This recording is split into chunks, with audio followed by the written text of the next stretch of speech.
Hello everyone, मैं Anita Thakur. Welcome to my YouTube channel. और आज हम लोग पढ़ने वाले हैं class 11th history chapter first जो है उसका नेक्स्ट टॉपिक, जिसमें हम लोग पढ़ेंगे अर्ली ह्यूमंस के बारे में कि कैसे अर्ली ह्यूमंस ने टूल्स की मेकिंग करना स्टार्ट किया और कौन कौन से टूल्स उन्होंने फॉर्म किया और कहाँ कहाँ पे सबसे पहले उन्होंने टूल मेकिंग करी। ठीक है, चलिए इसको स्टार्ट करते हैं। जैसे यहाँ पर बताया गया है कि जब हम लोग टूल मेकिंग की बात करेंगे तो सबसे पहले हमें ये जानना ज़रूरी है, ये हमें याद रखना ज़रूरी है कि टूल मेकिंग जो है सिर्फ ह्यूमंस तक ही कन्फाइन नहीं है, इन्हीं तक सीमित नहीं है। इवन के बर्ड्स जो हैं वो उन्होंने भी कुछ ऐसे ऑब्जेक्ट्स बना रखे थे जिनसे वो खुद को असिस्ट कर सकें, मतलब खुद की हेल्प कर सकें फीडिंग टाइम पर, हाइजीन से रिलेटेड सोशल इनकाउंटर्स हो गए। ठीक है, और इवन जब उनको फूड को सर्च करना हो, लाइक चिंपैंजीज जो थे उन्होंने भी कुछ टूल्स बना रखे थे जिससे कि वो अपनी फूड सर्च करने में उनको प्रॉब्लम ना आए। और उसके बाद यहाँ पर बताया कुछ और फीचर्स थे ह्यूमन टूल मेकिंग के जो कि ऐप्स में नहीं पाए जाते थे। जैसे कि अगर हम लोग बात करें कुछ केसेस एनाटॉमिकल के, अगर हम लोग बात करें और न्यूरोलॉजिक्स के बात करें, एनाटॉमिक जो है वो कहीं ना कहीं हमारी आ जाती है। इसमें बताया गया है एनाटॉमी के लिए कि जो शारीरिक मतलब कोई भी प्रॉब्लम्स हो या कुछ भी ऐसी स्किल्स या कुछ भी, मतलब सिंपली अगर हम लोग बात करें यहाँ पर शारीरिक और नर्वस सिस्टम से रिलेटेड कुछ मेडिसिन्स की बात करेगी जिससे कि उनको ये पता चला कि हाँ, हैंड्स का यूज़ किया गया ताकि वो स्किल्स को मतलब शो कर सकें। प्रोबेबली इसमें ये बताया गया कि ह्यूमन बीइंग को टूल्स की बहुत ज़्यादा ज़रूरत थी, टूल्स उनके लिए बहुत ज़्यादा इम्पॉर्टेंट थे ताकि वो अपने लाइवलीहुड को अर्न कर सकें। ठीक है, और उसके बाद यहाँ पर बताया गया कुछ और वेज भी थे जिनके थ्रू ह्यूमन बीइंग्स ने टूल्स की मेकिंग करना स्टार्ट किया।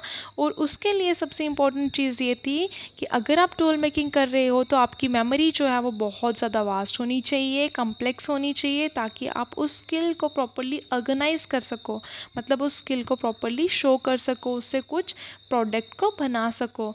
और सबसे बड़ी बात ये बताई गई है यहाँ पर कि ना तो ऐप्स जो थे उनमें ना तो स्किल्स थे और ना ही उनमें मेमोरी थी।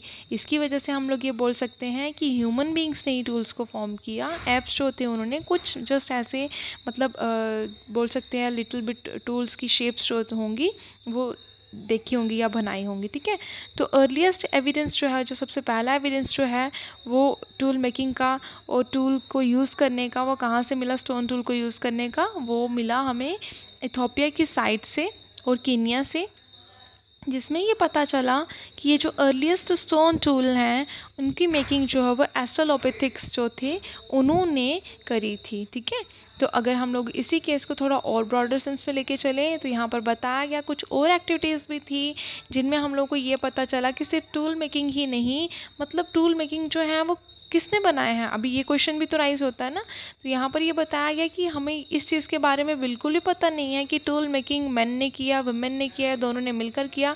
हाँ, एक चीज़ पॉसिबल है कि ये जो स्टोन मेकर्स थे या टूल मेकर्स थे उसमें बोथ मैन और वुमेन जो थे वो पार्टिसिपेट कर रहे थे। अब वुमेन जो कि पार्टिकुलरली क्या करती थी, उन्होंने भी टूल की मेकिंग करी और टूल्स का यूज़ करना भी स्टार्ट कर दिया ताकि वो फूड को ऑब्टेन कर सकें खुद के लिए और साथ ही साथ अपने बच्चों को ज़िंदा रखने के लिए जब उन्होंने दूध छोड़ दिया हो। ठीक है, और उसके बाद अराउंड मतलब 35,000 ईयर एगो की बात करी गई है कि कुछ टेक्निक्स जो थी उनमें इम्प्रूवमेंट लाई गई ताकि वो एनिमल्स को मार सकें। कुछ और एविडेंसेस हमें प्रोवाइड हुए जिनसे हम लोगों को ये अपीयरेंस हुई, हमें ये पता चला कि अलग अलग काइंड्स के टूल्स जो थे वो यूज़ करे जा रहे थे। लाइक स्पीयर थ्रोअर्स थे जिनको भाला कहा जाता है, बॉ हो गए, एरो हो गए, इन चीज़ों की मतलब हम लोग बोल सकते हैं मेकिंग होना शुरू हो गई ताकि वो मीट को ऑब्टेन कर सकें, देन उसके बाद प्रोसेसिंग कर सकें उसकी, उसमें से बोन्स को रिमूव करें, देन उसको सुखाया जाए, फिर स्मोकिंग, देन स्टोरेज, और फूड को स्टोर करके रखा जाता था ताकि उसको लेटर कंजप्शन करा जा सके। ठीक है, बाद में खाने के लिए। उसके बाद कुछ और चेंजेस भी देखने को मिले, जैसे कि उन्होंने अब जाल बुनना स्टार्ट कर दिया था। अब फर बियरिंग एनिमल्स जो थे जिनकी बॉडी पर फर हुआ करते थे उनसे उन्होंने कपड़ा बनाना स्टार्ट कर दिया। उसके बाद जैसे जैसे मॉडिफिकेशन होती गई उन्होंने एक और इन्वेंशन कर डाली, उन्होंने स्विंग नीडल बना दी, सुई जिसको कहा जाता है, वो बना दी। तो अर्लीस्ट एविडेंसेस जो हैं, जो पहले एविडेंसेस हमें मिले, सबूत मिले कि ये जो कपड़े थे उनको कैसे सिला जाता था, तो वो कब मिले? अराउंड 21,000 ईयर एगो मिले। जिसके बाद हमें ये पता चला कि फिर जो पंच करने वाले ब्लेड होते हैं उस टेक्निक को कब इंट्रोड्यूस करा गया, ये जो स्मॉल चिसल है मतलब टूल जो है जिसको छेनी कहा जाता है उसको कब बनाया गया। ये सब आज के टाइम पर हम लोग बोल सकते हैं कि पॉसिबल है कि कहीं ना कहीं मतलब एनिमल्स को मारने के लिए, लकड़ी काटने के लिए या बारहसिंगा या इस तरह के एनिमल्स को मारने के लिए ये बनाए जाते थे। ये देखो पंच ब्लेड टेक्निक किस तरह से बनाई जाती थी, ये पार्ट ए में बताया गया है, बी सी डी ई में कि किस तरह से एक पंचिंग ब्लेड जो था उसको फॉर्म किया जाता था। तो आज के लिए इतना ही काफ़ी है। कल हम लोग नेक्स्ट लेक्चर पढ़ेंगे, उसमें हम लोग पढ़ेंगे मोड्स ऑफ कम्युनिकेशन, लैंग्वेज कैसी थी, आर्ट कैसा था। तो आई होप आप लोगों को समझ में आया होगा। Thanks for listening and may God bless you all.